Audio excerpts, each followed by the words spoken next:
Jag heter Emily Jonsson Sand. Jag pluggar till sjuksköterska.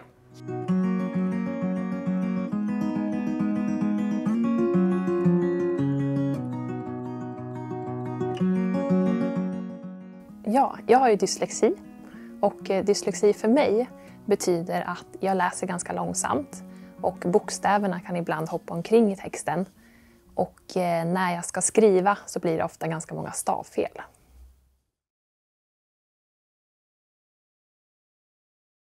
I början tyckte jag att det var ganska svårt. Just för att PBL är så, det är ganska fritt vad man får göra och vad man inte får göra och hur man ska lägga upp det hela. Men sen har jag tyckt att PBL har varit väldigt bra just för att det är så fritt. Och att det är ingen som, när man ska skriva olika EBUer eller när man ska förbereda sig inför en basgrupp, att det är ingen som säger att du ska göra på just det här sättet och det ska se ut så här. Utan jag kan sitta där med olika tabeller och sitta med olika färger och för att det ska funka för just mig.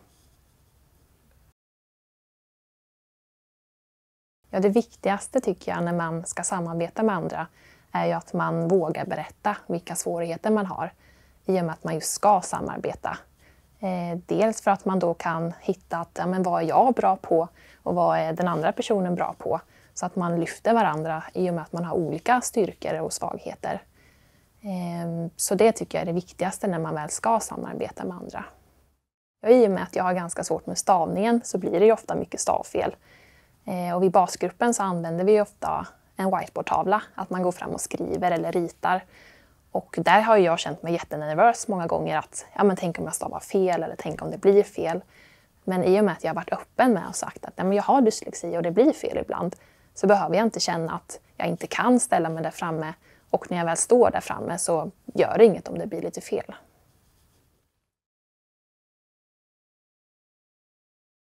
Jag var jätterädd.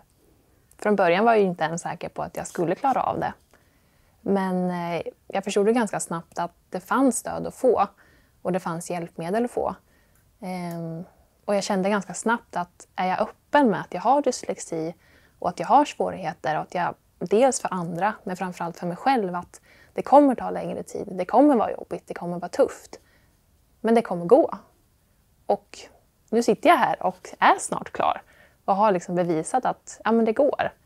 Men det blir omtentor och det blir saker som inte går så bra. Men det fixar sig ändå till slut.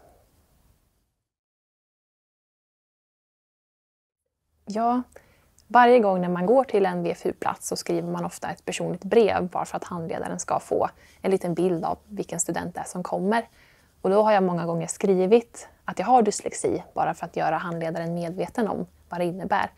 I och med att för mig så är det ganska svårt med läkemedelsnamn och att jag måste vara väldigt noga med att det här läkemedlet heter så och det här är så. Och att man accepterar att det tar längre tid där. Och framförallt när man skriver journal att det kanske blir något stavfel här och där. Och i början, vi använde ju ett system som heter Cosmic. Och där fanns det ju inget rättstavningsprogram, trodde jag. Men sen när jag väl undersökte lite mer så fanns det ett rättstavningsprogram även i Cosmic. Vilket var en väldigt stor lättnad och en räddning för mig att det även fanns stöd. Så att jag inte behövde vara orolig för att det skulle bli fel.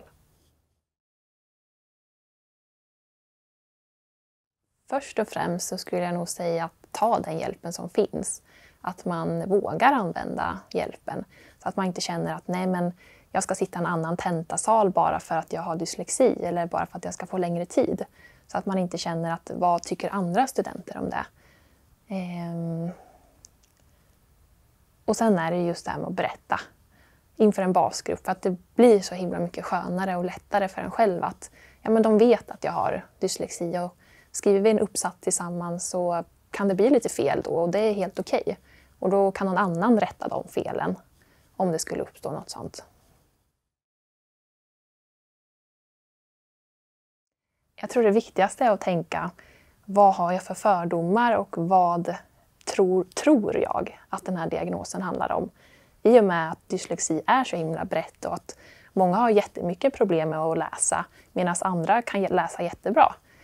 Så att man verkligen vågar fråga, men vad är det du har svårt med? Så att man inte tror att man är lat eller att det går så långsamt, utan att man se liksom att ja, men de här problemen har just hon och de här sakerna är hon jättebra på.